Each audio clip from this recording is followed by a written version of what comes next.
Bonjour à tous et bienvenue sur une nouvelle interview de la série Nous Entrepreneurs où je donne la parole à des entrepreneurs du Rhône pour les mettre en avant, pour qu'ils nous partagent leur expérience, pour également qu'ils nous parlent des défis qu'ils anticipent dans leur secteur. Je suis Benjamin Delsal, coach certifié Action Coach et aujourd'hui, j'ai le plaisir de recevoir Léonard Lemaître de l'entreprise Le Mètre Carré. Bonjour Léonard. Bonjour Benjamin. Est-ce que tu peux te présenter et présenter ton entreprise, le Mètre Carré, s'il te plaît? Bien sûr, écoute, déjà bonjour. Je suis Léonard Lemaître, j'ai 23 ans. J'ai créé la société Le Mètre Carré début d'année dernière, en février 2021, 2022, excusez-moi, pardon. La société Le Mètre Carré est une entreprise de rénovation tout corps d'état dans le secteur de la salle de bain, dans le secteur de la rénovation d'appartements, dans le secteur de la plus grosse rénovation et de plus lourde rénovation, et aussi dans le secteur de la plomberie CVC dans le neuf. Ok, super. Qu'est-ce qui t'a amené, toi, à devenir entrepreneur? Je sais pas ce que tu as fait. Tu es jeune, si tant est que ça veut dire quelque chose, par rapport à moi en tout cas. Qu'est-ce qui t'a amené à te lancer dans l'entrepreneuriat? Est-ce que c'est ta première expérience professionnelle? Est-ce que tu as fait autre chose avant? Tu peux nous en dire un peu plus? Alors, j'ai fait tout un cursus passant du BTS à la licence pro jusqu'à l'école d'ingénieur en alternance. Donc j'ai eu plusieurs expériences, mais uniquement en alternance, donc pas des expériences à plein temps.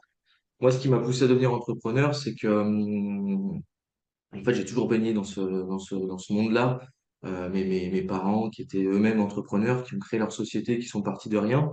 Donc, j'ai toujours vécu ça à la maison. Le soir, en rentrant au dîner, on discutait beaucoup et j'entendais beaucoup de conversations d'adultes, entre guillemets, quand j'étais plus jeune, qui me faisaient beaucoup réfléchir à tout ça. Et puis, j'ai eu la chance, par mes différentes alternances, de tomber sur des personnes hyper intéressantes et que je considère comme des mentors qui m'ont pris sous leurs ailes, qui m'ont suivi, qui m'ont accompagné et qui m'ont vraiment poussé aussi dans mon état d'esprit d'entrepreneur. Et c'est des personnes voilà, que je contacte encore beaucoup aujourd'hui, que je vois et avec qui je demande encore pas mal de conseils car l'expérience se fait au fur et à mesure. Top, génial. Merci. Alors, parlons un peu de ton entreprise. Donc, tu nous as décrit ce que tu faisais. Tu t'adresses à qui? Est-ce que tu as un peu un client type ou un client idéal que tu pourrais nous décrire? Et dans la foulée, qu'est-ce qui fait que ces clients-là s'adressent à toi? Est-ce que tu as une unicité, une différence, une spécificité, une valeur unique que tu leur apportes? Alors moi, je vais avoir plusieurs types de clients. Sur la partie plomberie CVC dans le secteur du neuf, ça va plutôt être des clients professionnels, donc des maîtres d'œuvre, des bureaux d'études, des maîtres d'ouvrage ou des promoteurs immobiliers. Et j'ai d'autres types de clients, c'est plus monsieur, madame, tout le monde, donc des particuliers qui ont un besoin en rénovation, que ce soit sur de la salle de bain, que ce soit sur de l'appartement complet, sur de la villa. Ils ont un besoin en rénovation, ils ont besoin d'avoir un chantier qui soit maîtrisé au niveau du budget et du temps et d'être accompagné techniquement. Et ben, c'est ce type de personnes avec qui je vais pouvoir travailler, les accompagner dans leur projet de A à Z, leur laisser faire leur projet surtout, qu'ils puissent avoir la main mise sur leur projet, et que moi je puisse simplement les accompagner et aller de la création du projet jusqu'à la réalisation de vie, en passant par la réalisation des travaux en eux-mêmes, le suivi et l'accompagnement tout au long du projet. Ok. Mon client type, ça va être voilà, quelqu'un qui vient d'acheter une maison, un appartement, qui souhaite soit le louer, mettre un coup de rafraîchissement, ou quelqu'un qui a acheté son premier appartement, qui a envie de faire quelque chose à ses goûts, à ses couleurs et qui a envie de faire une belle rénovation. Il passe par moi et puis c'est avec grand plaisir qu'on va étudier tout ça ensemble et qu'on va ficeler ce projet-là ensemble du début à la fin. D'accord, donc tu interviens en point d'entrée unique et après, tu fais tout seul ou tu as des partenaires? Comment tu fonctionnes? Je travaille qu'avec des partenaires. Donc j'ai des partenaires en plomberie, j'ai des partenaires en plâtrerie, peinture, en carrelage, en faïence. Enfin, carrelage, faïence, c'est la même chose, mais j'ai des partenaires dans tout corps d'état du second œuvre. Donc c'est-à-dire en fait tous les corps d'état qui existent, sauf la maçonnerie. Alors la petite maçonnerie, je peux le faire, mais des grosses maçonneries, je vais pas m'aventurer là-dedans. Donc électricité, voilà, je peux les menuiseries extérieures. les réfections de toiture, tout ça. S'il y a des besoins, moi, j'ai mes partenaires, j'ai un réseau. Alors, j'ai la chance, en très peu de temps, j'ai réussi à me faire un bon réseau avec des personnes de confiance, des partenaires de confiance, qui sont arrêtés des sous-traitants pour moi, mais que j'appelle plus partenaires parce qu'on est vraiment dans une relation gagnant-gagnant et gagnant aussi avec le client, qui va se retrouver avec des personnes qui sont techniquement très très bonnes dans leur cœur de métier et qui vont pouvoir être accompagnées de A à Z avec un seul point d'ancrage, on va dire, qui sera moi, mais qui sera distribuer toutes les cartes auprès de tout le monde. Ok, génial. Ouais, vous avez pas mal de... Alors, régulièrement, vous avez pas mal de défis dans la construction. C'est quoi le ou les défis actuels dans le secteur que tu vois venir et que tu te sens devoir relever Alors, il y a beaucoup, beaucoup de défis. Déjà, les défis du contexte actuel, on va dire, avec le Covid qui est en train de se terminer tout doucement, avec la guerre en Ukraine, on entend vachement parler, qui nous font des hausses sur les prix des matériaux et des matières premières qui sont assez spectaculaires et assez compliquées à suivre et à gérer. Donc ça, c'est un premier défi qui se fait toujours en partenariat avec mes fournisseurs, avec mes équipes sur le chantier, et on essaie d'être le plus transparent possible auprès des clients. Donc ça, c'est un premier défi. Le deuxième défi, ça va être, et c'est plus un défi du quotidien et qui celui-là, me plaît en fait et me berce un peu dans ce métier, c'est le fait de réussir à être techniquement très explicite pour que le client puisse comprendre, mais aussi qu'il puisse aussi de lui-même pouvoir voir quel problème on pourrait avoir pour X ou Y raison. Et donc, en fait, mon défi, ça va être la simplicité et la transparence de réussir à le faire comprendre et interpréter à mes différents clients. Ok, top, intéressant. Ça fait pas très très longtemps que tu as entrepris, mais j'imagine qu'il y a pas mal de choses qui ont déjà changé ou des surprises que tu as eues ou des apprentissages que tu as fait entre avant le fait d'entreprendre et après.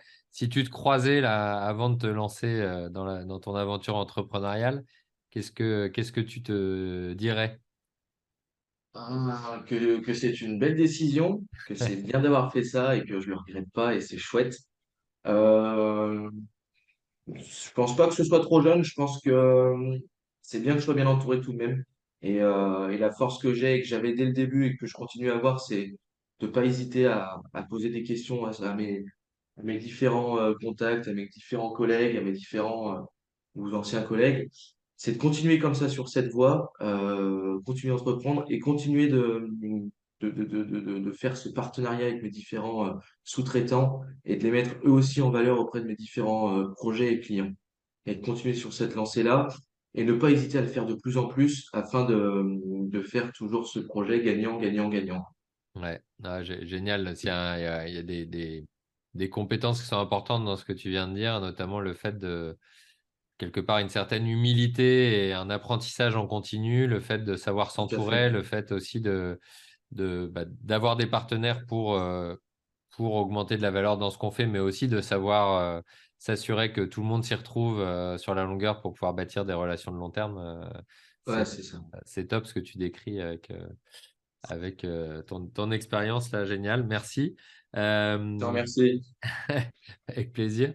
Est-ce que toi, du coup, en ce moment, il y a un sujet sur lequel tu te dis, ah, là, il faut que je progresse, j'aimerais bien monter en niveau sur un sujet en particulier? Je pense qu'il y a plein de sujets, sincèrement, Benjamin. Il n'y a pas de sujet. Alors, tu me demandes ça il y a peut-être une semaine, je t'aurais dit tel sujet. Il y a 2 semaines, un autre sujet. Je pense qu'en fait, il y a plein de sujets et qu'on finit pas d'apprendre. Et c'est ce qui est chouette aussi dans tout au long de notre vie. Là, aujourd'hui, j'ai tellement de sujets en tête qu'il n'y en a pas un qui va sortir plus que les autres.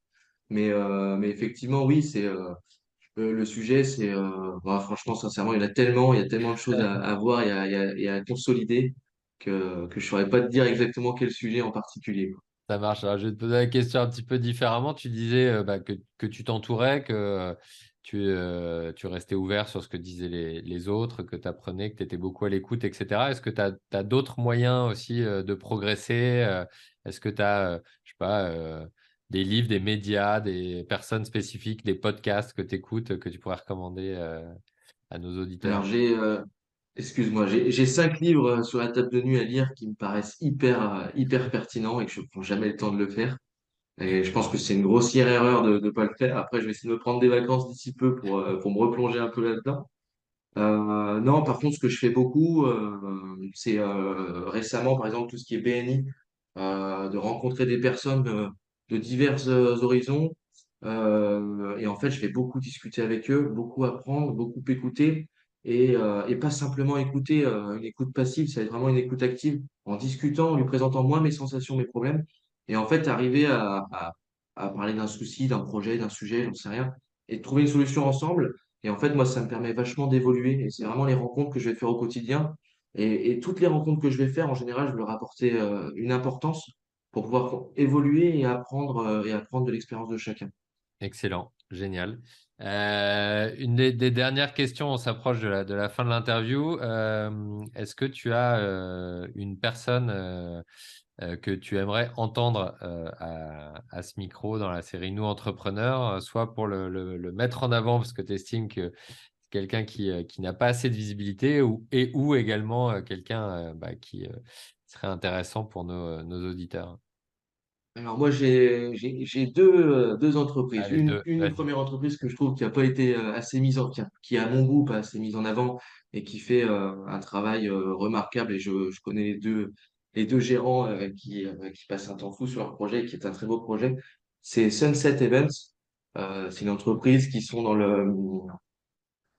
Dans alors l'événementiel, attends ouais. que je dise pas de bêtises, dans l'événementiel et en lien avec le développement durable, ce que je trouve qui est hyper important et de nos jours qui est vraiment au centre de tous nos projets. Donc c'est cette entreprise-là. J'espère que tu les contacteras pour qu'ils puissent parler à ce micro. Bah oui, je les connais en plus, donc bien sûr, je les contacterai.